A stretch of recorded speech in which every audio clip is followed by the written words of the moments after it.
All right. Hi, everybody. I hope everybody can see and hear us fine. Welcome to the Hack the North 2021 Imposter Syndrome panel. Today we're joined by some awesome folks from the University of Waterloo to talk about this topic, Imposter Syndrome, as well as myself. And we're going to be going until 9 p.m. today, and we'll have some time as well for questions. So for everybody who's watching in the audience, we have the Q&A up. That'll be posted as well. And so you can check the Slido event that was just posted in the comments to add any Q&A questions there. All right, so let's get into it. We're going to start with some introductions, then go into some questions from the panel itself, and also from questions that you in the audience have been adding. And we're going to get into some interesting conversations about imposter syndrome today. So let's start off with some introductions first. So I think we're going to do name, school, some fun facts, favorite emoji, and the program that you're in. So does anybody want to start off? I can go first. Hi everyone. My name is Fatima.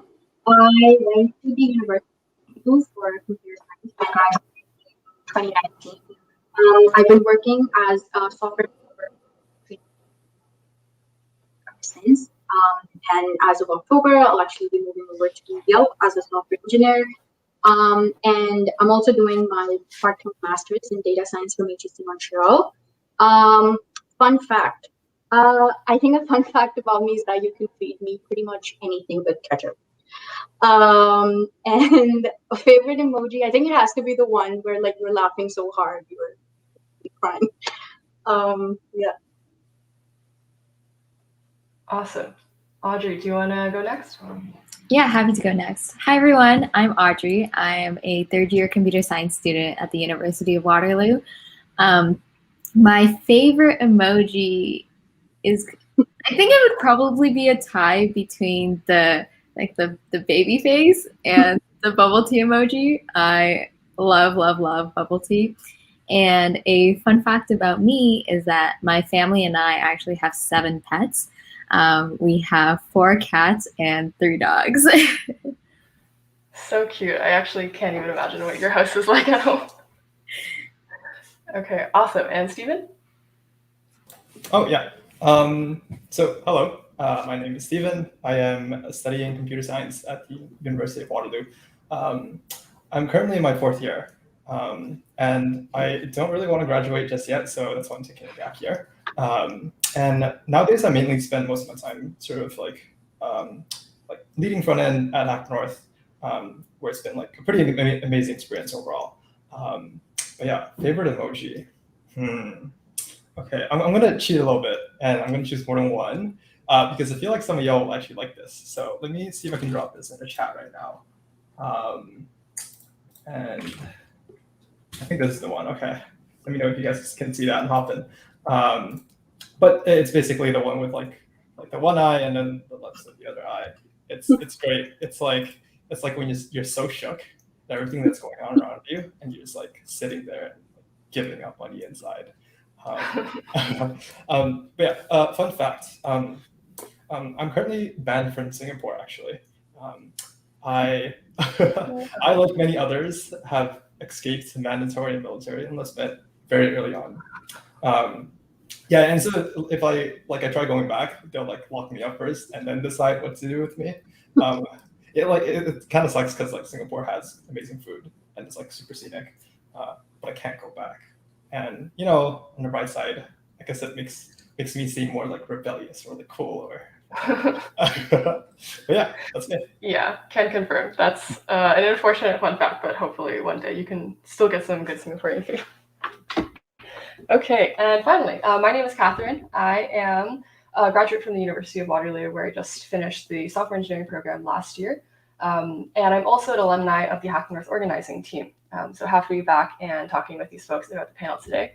My favorite emoji is probably this like custom one that we used to have on Slack that was like a jumping fox. Fun fact is also that I really like spicy food, so I totally just consume those Korean spicy noodles like just as lunch. It's like a casual lunch. But awesome. All right, so now that you've done some introductions, we can jump into the fun part, which is the actual discussion. So today we're going to be talking about imposter syndrome. And this is kind of a nebulous, pretty big topic in tech, in just like in general, especially in the past recent years, on people who have been experiencing this and struggling with this when it comes to their education, to their work, to starting their career in the tech industry. And so we felt that this was a really important topic to discuss with people who have actually experienced this firsthand and to share with everybody, because I'm sure there's many people in this audience and just in general in the Hack North community who have experienced imposter syndrome and feeling like they don't belong or they're not really a part of whatever community they happen to be in. So to start off and get us all on the same page, we wanted to ask first to our panelists, how do you actually define the term imposter syndrome? Anybody want to start us off? Okay, I'll go first. I think in my experience, it's just this, I define it to be this feeling of inadequacy that you might feel, or this sense of that you don't deserve to be where you are. You got there through luck, or like in my case, I felt someone just took pity on me, and that's why I am where I am. And then this like fear of that, like someone's gonna realize that you're essentially an imposter, and they're gonna know that, oh, you're not meant to be here, or this is not where you belong. Yeah, I think I'll pass it on to the rest of the panelists.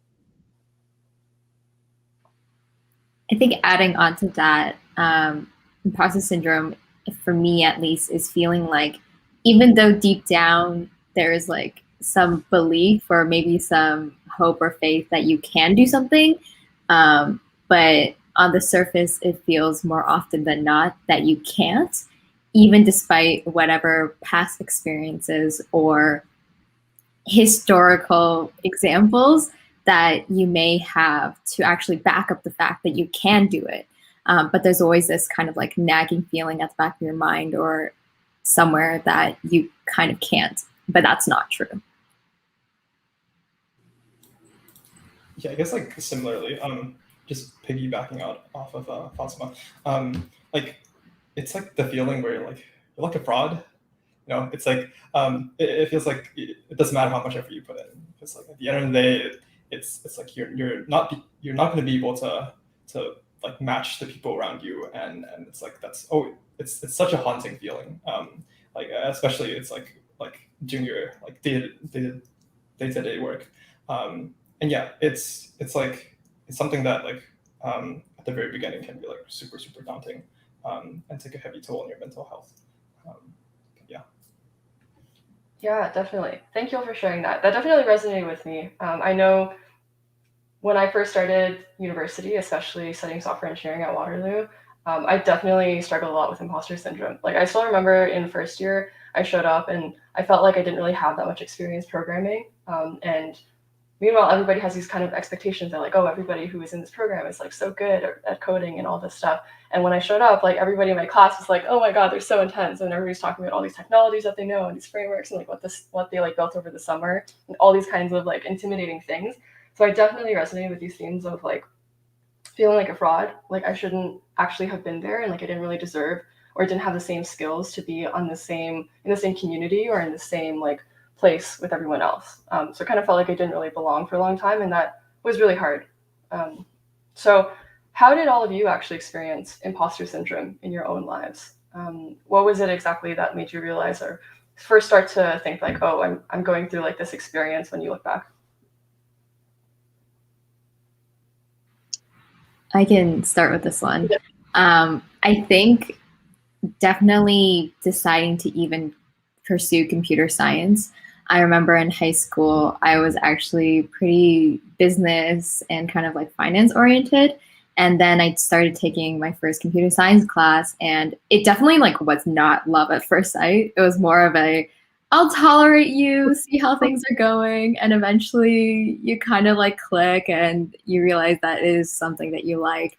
And I think because of that initial type of emotional experience or just experience in general, I didn't, or the people around me didn't really think like, oh, I was going to be interested in computer science. And then so when I was, and I decided to apply for computer science for university, people were very shocked. And I don't think it was necessarily in a bad way, but just there was an element of surprise that kind of takes you back and makes you think a little bit more about whether that's something that you should actually pursue or not. So, thankfully I did end up pursuing it, but definitely that feeling, I think, of whether I belong in computer science and whether if it's a good fit for me and if I'm a good fit for computer science, that feeling is still there. I don't know when it will fully disappear, but I think it comes and goes for sure.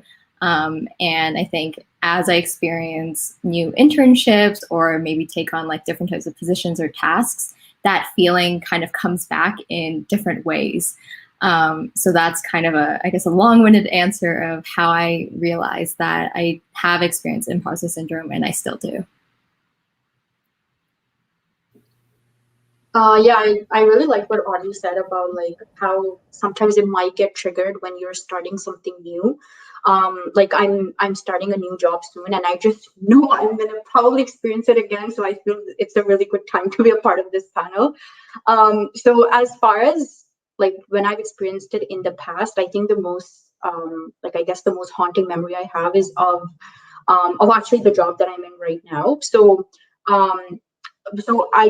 I got my full-time job at DRW after having interned with them twice.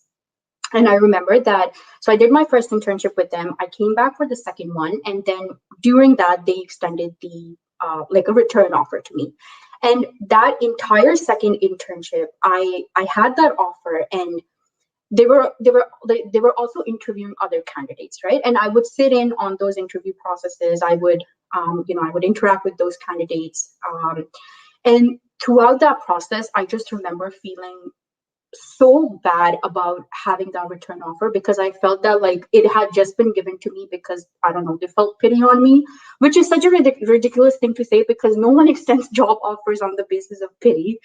Hiring is a very expensive process, so no one extends job offers that way. But I just remember comparing myself constantly to all the candidates that I, sat in on interviews for, and just feeling that, oh, they're so much more deserving of this opportunity that I am. Why am I here?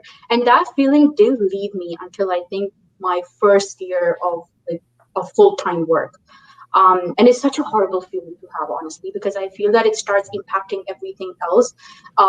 It shatters your confidence. You think 10 times before you speak out, right? Like I used to find myself not speaking in or contributing in meetings because I feel that, no, I'm surrounded by like way too many experienced people that whatever I say, it's just going to be laughable, or, they might find out that, like, as Steven said, I'm a fraud.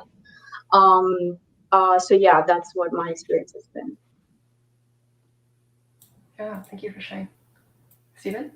Yeah, like, if we're sharing stories, I guess like, I definitely, oh God, I feel like that, like being in that situation, it's just like watching people like, I'm assuming some of them even got hired too, and it's just like seeing them be on a team and knowing that it's like, wow, like they did better. And it's oh God, like, it's even thinking about it, it's such a bad feeling. I think for me, my like fondest memory, or like my the one that's most engraved in my mind is definitely in first year, when so basically I came into uni with like very like basic programming experience. Just think of like grade 11, 12, like computer science knowledge, and then coming in here, I thought like, wow, software development must be like making like games in Python, right? It's like pretty much the same thing, I think. Yeah, no, it wasn't. It's just far from it.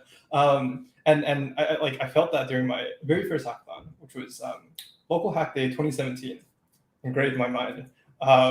Where like one of my friends asked if I wanted to come along, and I said sure. And I remember distinctively, like sitting there with two other random people that we got from on our team, and just straight up letting them down for 6 hours straight. like saying like, oh yes, I can spin up an API, and like, what in the world is an API? And like, yes, I know what JSON is, kind of not really. Spending 3 hours looking up what that meant, and still didn't understand at the end of the day. And oh god, was that like a bad feeling. It honestly gave me an interesting trauma for hackathons. It's surprising now that I'm on Hack the North as an organizer, but yeah, I think like that has to be my fondest memory, because afterwards just like ran back home crying, and it wasn't really a good time because it just felt like yeah, I shouldn't be here. There's absolutely no place for me. Like how in the world am I ever going to overcome something like that? It's to say the least, absolutely pathetic back then. But yeah, that was sort of my experience there. Yeah, I definitely relate to that, even in the hackathon scenario, actually. Because my first hackathon was actually Hack the North, and I was like, basically when I was saying I had first started university on like the second week of school, I attended Hack the North for the very first time. It was my first hackathon, and I had like literally no clue what I was doing. So for anybody who's watching and you're like, I straight up don't know what I'm doing, like what is a hackathon? Like how do you build anything? That was like literally exactly how I felt. And so I was just like so uncertain and like had a lot of doubt in my abilities, but also at the same time I felt like everybody else knew what they were doing, and I felt like they thought I should know what I was doing, and therefore I was like, I straight up am an imposter, like I don't know what's going on. And yeah, it felt pretty bad. But yeah, I think there's it's also interesting because at these times, I think when we first experience these, it's usually like at a time where we don't necessarily know the terms imposter syndrome. Like I know when I first was in first year and going to Hack the North for the first time, like I didn't know what that was at the time. So when did you actually realize that after experiencing these things, like at what point did you realize, oh, that's imposter syndrome, like it has a name, it's an actual thing, it's not just me actually being an imposter?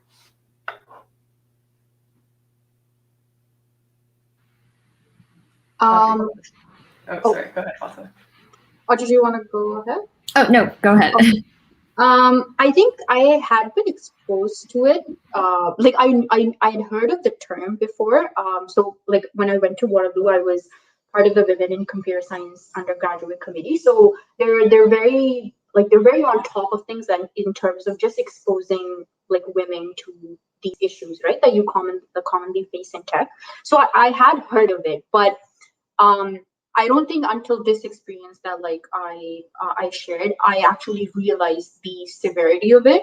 I think until then it was just something that I'd heard people talk about, and I was like, oh, I don't think that I've experienced something that severe. But like then when I was experiencing this, I was like, oh, okay, now I understand why people talk about it, and it can be like it's paralyzing. It can haunt you, right? And like the reason why I think it'll always stay in my mind is because like it happened so early on in my career. Like your first full-time job is like something you're very proud of, right? You're really looking forward to it, and it's just that like that memory, I guess, for me will kind of always be tainted by how I felt about it, about how I was like how I was undeserving of it. So yeah, I think that's how I heard of it, but then I actually experienced it much later on. I think I have a somewhat similar experience. I think in high school, when I started to look into computer science more, I was a part of an organization called Canada Learning Code. And they previously had different smaller, I guess, sub-organizations like Girls Learning Code, Ladies Learning Code. I think there's even like a Kids Learning Code. And now they've rebranded under Canada Learning Code. And one of the things that I remember hearing about there through workshops or just poking around on the site was an imposter syndrome. I don't think I quite fully understood it until coming to university and actually probably landing one of my like software engineering internships. That one was at Microsoft, and that was like my first big kind of like tech company. And I remember thinking like those interviews were didn't go that well compared to other interviews that I had done. So I kind of dismissed the thought of like even getting an offer. But then, you know, I ended up getting an offer, and I remember starting my internship and being like, wow, like I don't know if I should be here, because definitely I think I probably was like much more stressed out during the interview, and that definitely left a feeling of like, oh, maybe like something went wrong, or maybe, I don't know, I just got let through the pipeline somehow, which is definitely not true. It ended up being a really solid experience. But that was when I actually like first experienced it. So kind of similar to Fatima, where like I heard about it, kind of knew what it was, but didn't really fully start to understand it until experiencing it, and also until being a part of the Women in Computer Science committee, and meeting like some of my like best girlfriends on the committee, being able to discuss it with them also definitely like really helped in terms of just like labeling it. And now I think whenever I feel a certain way about my abilities or about my belonging, at least I can kind of like point it out and be like, hey, that's my imposter syndrome talking. That's not, you know, a true representation of my competence or my technical skills. Oh, it's actually kind of interesting how like the different points in time that like you guys came to realize like when you felt imposter syndrome, because I feel like very early on I convinced myself I was just like straight up bad, and I'm like I feel that. yeah, it's like well, you gotta get good. like what else you got, like that's like until then like I don't know, like you shouldn't really prioritize anything else. Like that's how I felt towards myself. And I honestly think it was like recently in like the last year until was when I actually internalized and actually like realized I'm like, oh, okay, so that was imposter syndrome, and I shouldn't have felt so bad back then. Yeah, I think I just like put my head down a lot and just like continue through the grind and not really think about like why I was feeling that way per se. Looking back, I definitely should have. Yeah, because I think for me, like my first year and second year, I can genuinely say it was 100% miserable. probably not the thing you want to say with confidence, but like I guess the interesting part is that like every time I look back, I'm like, I don't want to go back there. Like I enjoyed the journey, but don't really want to go back there, because of just like how how bad that feeling felt, and like how much just like beat me down all the time. I think like for me the turning point was straight up just like joining Hack North and realizing that like, wow, everyone here is like so damn good, and I'm like not that good, but with enough effort I can like be really capable and like play at the same level as these guys and like have lots of fun with them. So yeah, and that's sort of like how I became front end lead too. But yeah, I think like realized it pretty late too. But yeah, it's definitely not the funnest of journeys. Yeah, I think it really sucks when you feel it so bad that it really takes a toll on your mentality and your perspective. And then, you know, you get over that struggle or you get over those challenges, and then it just becomes like that experience, that terrible experience, whether it was like first year or something. I definitely resonate with first year being kind of crappy. But now looking back, a huge part of that crappiness was just my perspective and my outlook, which was affected by how I felt with being an imposter and feeling like, you know, maybe I'm not supposed to be here. And it's actually kind of maybe a little ironic, because now it feels so insignificant, even though that was a whole year of like struggling and just feeling so crappy. So that I think is something like interesting to think about, just as like a 2020 hindsight, like self-reflection point of view.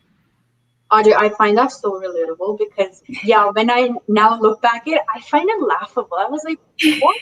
Why was I feeling so bad about this? But yeah, obviously, when you're going through it, I don't think you have that perspective. And like just coming back to what you said about finding people who help you label it, I feel that that's so important. And just in terms of how to cope with it, if you're someone who's experiencing it, I think that's honestly one of the best ways. Just reaching out to people, chatting with people about it.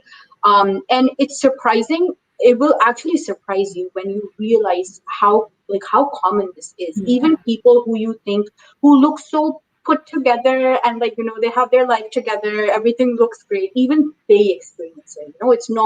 It's not limited to like age or school or like what industry you're in. Heck, even like new moms experience it, right? So it's not restricted to a particular set of people. It's I feel that like it's so encouraging when you can find people who you can just have a chat with, who can kind of pull you out of this misery when you're so down, feeling so down with your ability. But yeah, I do feel that I think that's generally one of the best ways of doing it. Yeah. Sorry, go ahead, Steven. Oh, I was just gonna ask a tangential question actually to our other panelists because I guess for me I genuinely think that like I mean imposter syndrome really sucks to like it really sucks to be in the moment of, and I feel like for a lot of people that are tuning in to us right now, what something that we can talk about that would be of pretty high value would be how how do we overcome it? Like we have our own experiences, but what is sort of like the common denominator there? And I guess for me, my guess is that like trusting yourself seems to be a common theme. It's like going through enough struggles, and like each time it's like the only person you can count on at the end of the day is yourself, because you are doing the work, right? No one else is like helping you to um, like like fully helping you and guiding you along the way. It's pretty much like you. So yeah, I was wondering if like y'all feel the same too.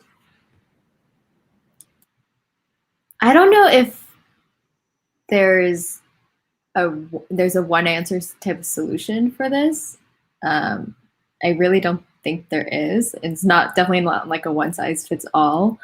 I don't know also if it's entirely like 100% possible to get rid of it. I don't know about you both, but I'd say I'm a fairly self-critical person, and that combined with imposter syndrome doesn't mix together well. So I think a lot of times I have to actually remind myself to be kinder to myself and to look back and be grateful for my experiences and everything that's happened, like both the good and the bad. I think there's definitely been experiences where I thought I like really wanted to do this one thing or whatever, and I didn't get it. And that ended up being a blessing in disguise almost, because then I realized, oh, like that's not actually what I wanted or something like that. So definitely kind of just taking a step back, taking a deep breath, and reminding yourself of what you have accomplished, what you have experienced, and what you've done. Because I think we all have accomplishments or things that we can celebrate, even if it's like something little. If it's like, oh, I went to the gym today. Those like little things definitely can go a long way. So just focusing more on the positives, and just reminding yourself of what you have been able to accomplish and using that as like evidence of some sort that you still can continue to accomplish. I think that's how I tackle it. And I think also practice definitely helps. So if you pick up something new, like when you pick up something new, it's inevitably probably going to be challenging just because of the nature of it being new. So that's totally normal. And I think it's like really important to just remind yourself that this is something new, and with time, experience, effort, like you'll get better at it, right? So that's how I think I kind of go about tackling it. Yeah, I think Audrey summarized it very well.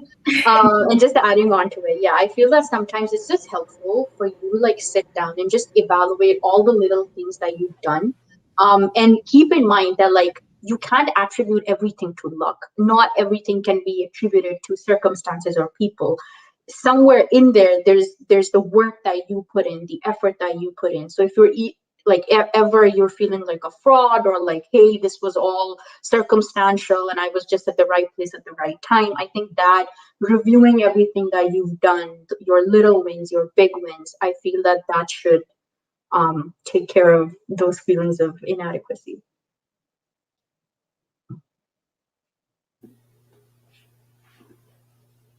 Yeah, definitely. Thanks for sharing, everybody. I wanted to bring it back to your experiences in your school and internships and work in general. Now that obviously all of us recognize there's this term, imposter syndrome, and a label that we can apply to some of these feelings, when you look back in retrospect, how do you think that these types of feelings and this like phenomenon of imposter syndrome, like how did it actually affect your experiences in school, and like what was the impact of that on your work and studies and stuff? Oh man, I think if I really like laser focused on it even more, I don't even know if I would be in computer science anymore. In first year, if like the first semester was pretty bad. Just I think even though I had experience like living away from home and living independently, I think something about just the difference in the school structure with like exams and everything, that was kind of a struggle getting used to. I'm not the biggest fan of tests. So I definitely thought a lot, you know, maybe I should be in a different program, or maybe I should do a double major or some joint major at Waterloo. I actually really like English, so I did actually heavily consider doing that instead, maybe, or like transferring out or something. But it's kind of funny because no matter like how bad I felt, whenever I thought about what I liked to do and what I wanted to pursue, I always kept going back to computer science. Like I could not stray from it. And so like today, like I'm really grateful I stuck through that, and I'm really grateful I got through that because I'm still in the program. Definitely had some really great internships that I'm so grateful for. Definitely want to continue pursuing computer science and software engineering. And I'm so thankful I did not let my imposter syndrome get to me like that badly. But it can be bad. But I think definitely getting support and just really thinking about what it is that you like to do, despite how challenging it might be. Because there's always going to be challenges along the way. And actually, my last intern manager told me, you know, you shouldn't be afraid to do hard things, right? You're always going to experience hard things in life. And that I think about that like all the time. So I think, and also if something's like really hard and you get through it, like that just makes the reward even sweeter. So I think that's how I've experienced imposter syndrome with school and how I've been able to kind of push through it. Awesome. Fatima, did you want to go next? Yeah, in terms of just I guess how it impacted me, like again, similar to what Audrey experienced, it kind of makes you question where you are, like the program that you're in, the job that you're doing. It can honestly can push you to a very, very dark place. Like I said, like based on my experience, there was a time where, you know, I kind of lost interest in work because I was like, just another day where I have to, you know, I have to go in, I have to get everything right, or people are gonna find out that I'm not supposed to be here. So it can feel like it can really weigh on you, like it can really weigh on you mentally. Yeah, and I guess the best way out of it is just like, again, like seeking out support, chatting with people about it, labeling it, right? Because like once you label something, you can actively deal with it or find ways to cope with it. Um, and yeah, like we mentioned before, just reviewing all the small wins that you have recently. But yeah, it does take a while to get over it, and like we mentioned earlier on, you can experience it. Like it's Audrey was right when she said that, like, you might experience it like often, like especially when you start new things, like when you start a new job, or like a new experience, it might get triggered then. But I think the most important thing to remember is just continue working, like continue improving. Don't let it bring you down, don't let it completely paralyze you with fear. Yeah, I think that's the most important thing to keep in mind. I guess I'll share a bit of a different perspective. I find it really, really interesting, Audrey, about how like during the like the midst of it, like you thought about just um, like like what are my other options, and like what would I go back to at the end of the day, and it would still be just like software. Um, I feel like I took a different approach. I feel like I guess for me, like I have a firm belief that like things are very much enjoyable when they are easier. Um, when there are less obstacles in the way, and you feel like not like the smallest things don't like trip you and like make you fall down. And it's easier when you have a lot of experience at something. Um, and so I basically told myself, I'm like, uh, I guess how to put it this way. So basically told myself, okay, give up only when you've seen it through the end. Um, if you're okay, only if you're right like at the end of the tunnel, and you know that like you're not meant for this field, and you're like you just like are like too dumb for this, like, and you just can't do it, then give up. Otherwise, keep going. Yeah, I mean, like I feel like me personally, I have a higher tolerance to burnout, so I can like I would be the type of person to like just push through and say F it and like keep going. And I like looking back, I'm like, oh god, that did not feel so good. But at the same time, I'm like, thankfully I did that, because that the amount of perseverance and dedication that was put in like um, got me to where I am today, and like without it, like I'm nothing really. But yeah, but it's just interesting seeing like um, like the common denominator is like the amount of work that each one of us have put in, no matter what the motivation.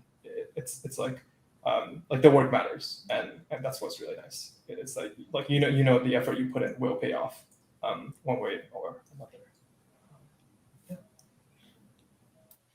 Yeah, definitely.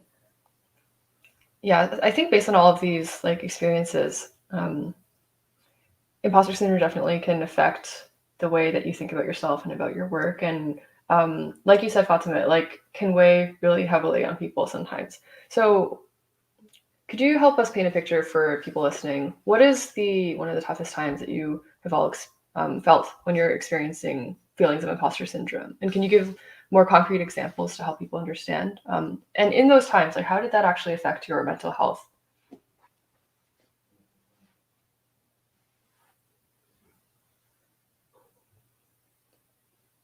A tough question, I know.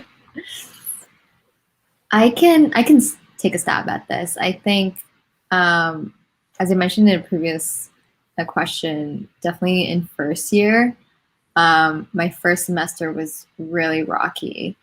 I think because of just like the transition and getting used to the new school structure, getting used to like the new environment, meeting people, all of that was just like a lot of sudden change. And I didn't realize it at the time, but now I've kind of realized that transitions, like very abrupt transitions, are things I don't do super well with, because I will get into one routine with like under these type of like environment conditions, and then if I move or something, I kind of have to find a new routine, and finding that new routine definitely takes some time. Whereas I just wanted to like wave a magic wand and just have everything fall into place and everything turn out okay. And so now looking back, I do wish I was like more patient with myself. But despite that, I think it did come back actually last summer. And I think last summer was probably like the worst I've ever dealt with it, to the point where I think there was like 1 or 2 days where I really didn't feel like getting out of bed for like a long time.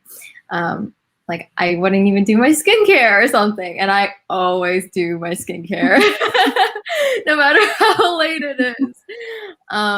And it was really hard, like even accepting the fact that I was experiencing this, because I never thought that I would ever get to that point. I always thought, I'd be able to push through it. Like Steven mentioned, even if it sucks, like you commit till the very end, you give it your all. And I think last summer was the first term where I had school all online. And I was also living by myself. So not seeing anybody for literally like 5-6 days a week. Like I would see my parents on the weekends, but not being able to get any really like support, like in person or anything. And then I didn't have any synchronous classes either. It was just like notes or recorded videos. So it was a very, very isolated experience. Also with like 4 or 5 like all technical courses. So that was definitely really, really difficult to get through. But I still made it out. And now I look back and I think like, wow, that was really rough, but it taught me a lot about being able to, about how I can take care of myself now. So even though it was really rough, I'm really grateful that I was able to get through that. And now I actually really enjoy being alone. This summer, I was also like living by myself. And it was like a 180 shift from last summer. I was like super happy with getting my me time and being able to just like even like go out to eat by myself.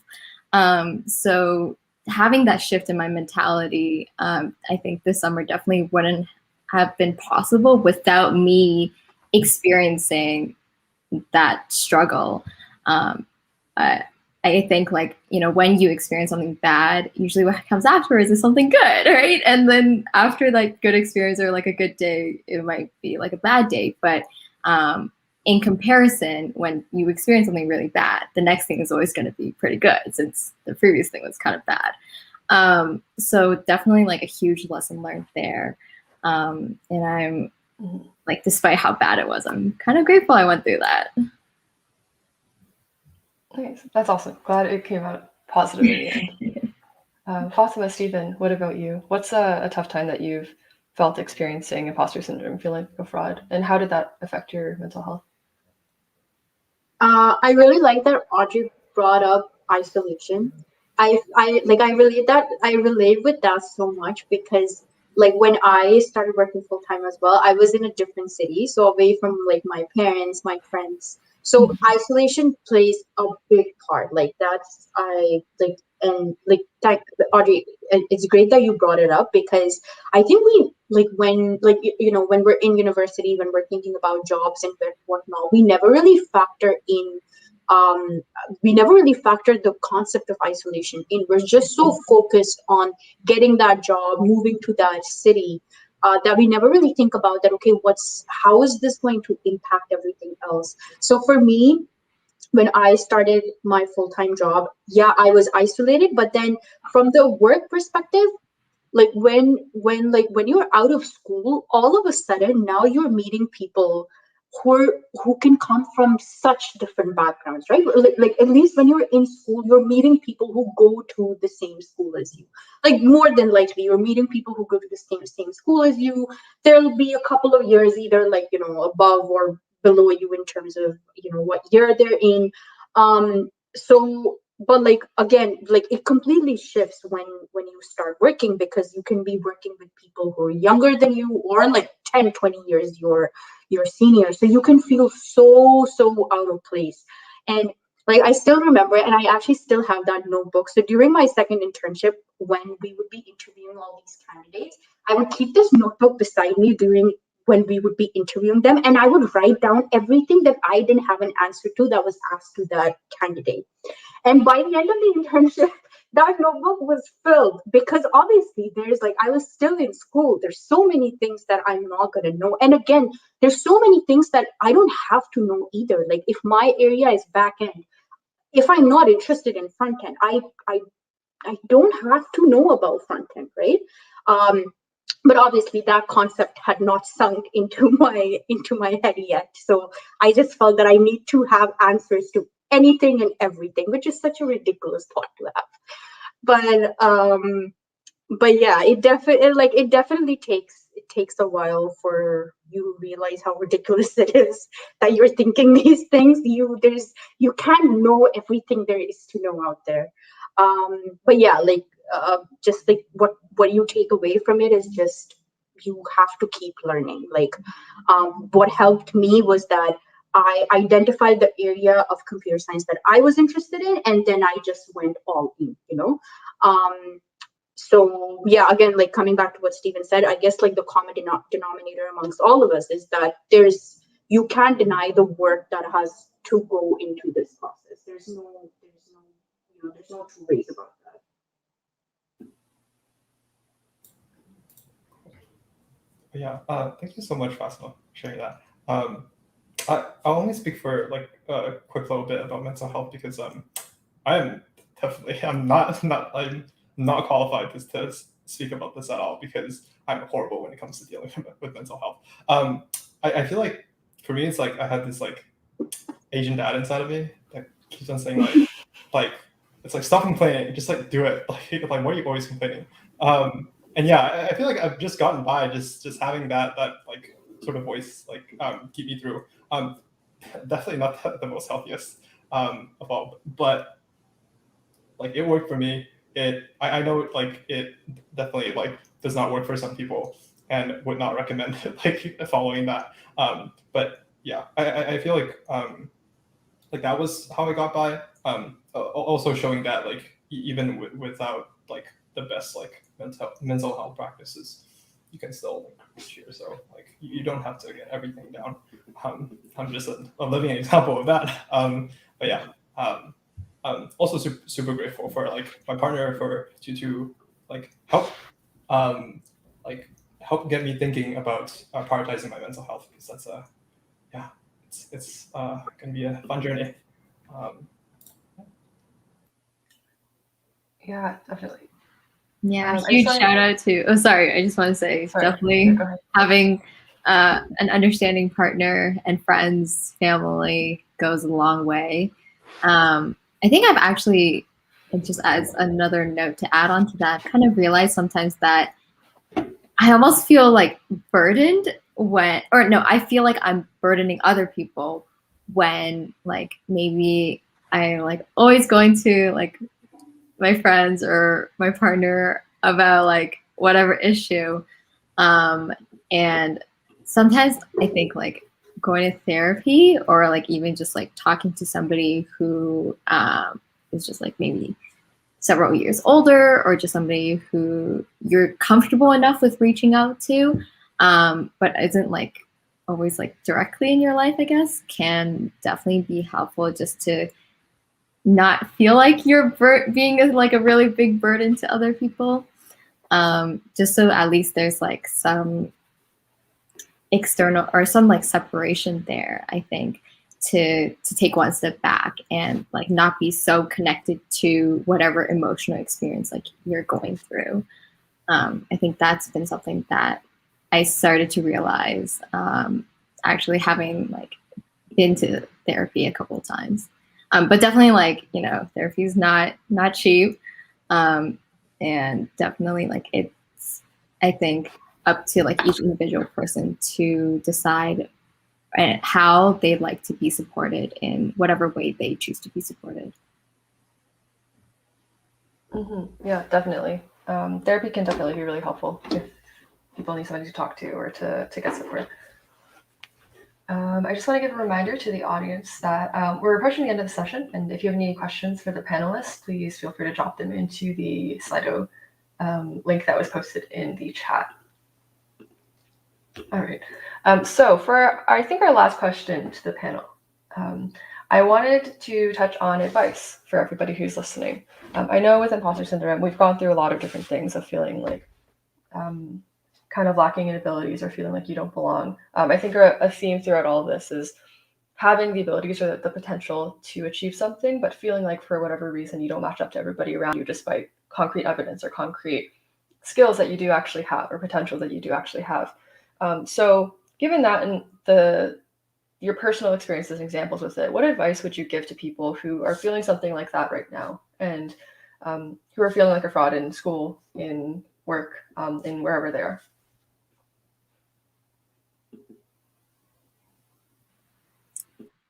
I can start.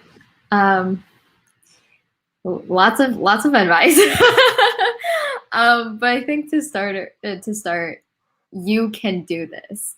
For whoever's watching, if you know, even if I don't know you, I have faith in you, and I know you can do this. From one stranger to another, it's not going to be easy. It's definitely a path, or, you know, whatever journey you're on, or whatever journey you're on to get whatever goal that is you have, or just in life in general. Definitely not easy. There's going to be a lot of like bumps along the way, some good, some bad, some terribly good, some terribly bad, just to be fully honest. But that doesn't mean that one thing is going to be so like big that it's going to be a hindrance to whatever it is that you want to do with your life. Honestly, I should probably tell myself this all the time. But you can do this, and I have faith in you. I think being able to tell yourself that a lot is super important. If you want any support, I'm also happy to chat or anything. I think another thing is taking some time to just like breathe and try to incorporate activities in your life that are meant to be stress relieving. So even if it's like going out for a walk, I've noticed that usually towards the end of the day I get really tired, and because I'm like more tired, my brain will just like start to overthink, and then that gets me like really stressed out really fast. So even just going on a 5-minute walk can definitely be super helpful. Or, you know, catching up with a friend here and there, or getting bubble tea. Incorporating and like being very intentional about these specific activities. So even just like putting it in your calendar, being like, at this hour, I'm going to walk, and I'm gonna make sure I don't think about anything that's like stressful. So being very intentional of your activities and your thought process can definitely, I think, go a long way without you even like realizing it. And I know that even like scheduling stuff might sound weird, or being intentional with being kind to yourself might feel a little weird. But once you like start doing it, it definitely starts to pay off really fast. Yeah, no, I really agree with the whole concept of just scheduling little things. I feel that if you're ever at this point where you feel that imposter syndrome is just stopping you from going about your day, or it's becoming this big monster under your bed that you just can't get rid of, like at this, or like whenever you want, just come up with this list of things that you want to accomplish in a given day. And that can be so helpful, even if it's just like, hey, I need to brush my teeth, I need to do the laundry, I need to get groceries. Just break it down into a list, so at the end of the day, at least you can look back and be like, hey, I did all of this, right? Because I feel like these little things, we take them so for granted, and we think that, oh, they just happen, but they don't. It's a lot of planning that goes into it to kind of keep your life in the, in the synchronous manner that it's going. And then so this is something that, like, I always tell all my friends, like, be very conscious of the kind of people that you let into your life, because bad energy is very, very contagious. So if you feel that you're surrounded by people who are constantly putting you down, who are constantly doubting your ability, doubting your potential, do not entertain those kinds of people. You need to be surrounding yourself with very positive, very uplifting people who can, who can identify when you're dealing with this, and then again, who can, lift you up from when you're feeling this down. So be very conscious of the kind of energy that you're letting into your life and just your surroundings in general. Awesome. And we have just a couple minutes left. So, Stephen, do you want to add on any quick tips? Yes. Yeah, just one. But really quickly before that, Fatima, thank you so much for mentioning that. That's like super, super big. Like I think I got like really lucky on like how my entire like friend groups and also like pretty much everyone around me, like they just like they pretty much just give off positive energy, and like they're supportive when they're like when like we're going through our tough times, and it's like hella grateful to them. Yeah, definitely it's like really important. I don't know how it would be like if I had people that exude negative energy in my life. But yeah, I think like the piece of advice that I want to give is this one's going to be a more like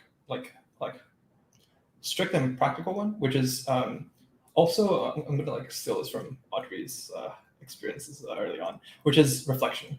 I think intentional and genuine reflection is like super important. And I say this not as like BS, but just as like it literally matters. And for me, I think like the one example I can think of that made the biggest impact in my life is sort of that turning point when like I guess it was like when I was looking at other people, and like once you're able to look through the humbleness, like the highlights like of their lives, and like actually like realizing how much work they put in, like you and then also acknowledging like that you put a shit ton of work in, like it's such a nice feeling because instead of envying them, like you genuinely respect them, and you're like, damn, like that's insane, and like props to you, man. Yeah. And like reflection like really helped in that case, because in order to really like cut through the fluff and cut through all the emotions you're feeling in that moment, you really need to see things in a much like, I guess, like holistic, like unbiased perspective, and like convince yourself like, hey, this is how it actually is, not what you were thinking when you were feeling down. So yeah, like that for me helped me the most. Awesome. Yeah, thanks. I also wanted to point out something that my friend told me. He said a really helpful tip was having like a wins list. Basically for like anybody who's feeling like, oh, I like don't belong, like I'm just like not on the same level as the people around me, I shouldn't be here. It can be really helpful to put your perspective in a more objective form by writing down every time that like you accomplish something that you think is something to be proud of, or something that's like a great thing. Like over time, you can like look back and see like, hey, I did a really good job on this presentation, or hey, I like made this project that I thought was really cool. And it helps you to understand like, here are the objective things that I actually accomplished and the things that I did. And when you compare that with what you think other people should have as skills, or like how capable like the people around you in this community should be, it helps you to level off. Like, am I actually like unqualified, or do I just feel like I'm unqualified? Because when you look at the actual work, going back to what Belle said about like it goes back to the work at the end of the day, and like actually like doing stuff. If you compare your actual work and your projects versus your expectations, it helps you to realize when you're actually just in your head versus the reality of your skills. Okay, awesome. Cool. So I think we are at 9. So this is pretty much the end of the panel. Do all of you have any last words or things you want to say to the audience before we wrap up? You can do this. We believe in you. Is it possible to connect somehow? Like you can find me on like Facebook or LinkedIn. Just my name. Always happy to chat with anybody. We can share imposter syndrome stories together. And like share words of positivity and encouragement together too, or like keep each other accountable. So yeah, definitely.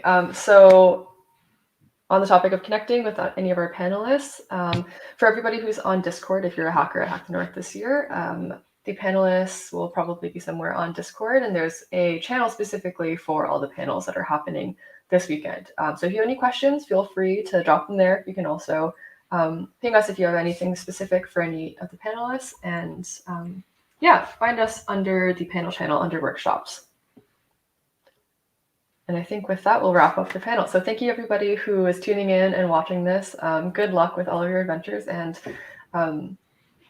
hope everybody has a great evening. Enjoy Hack the North 2021. Bye. bye.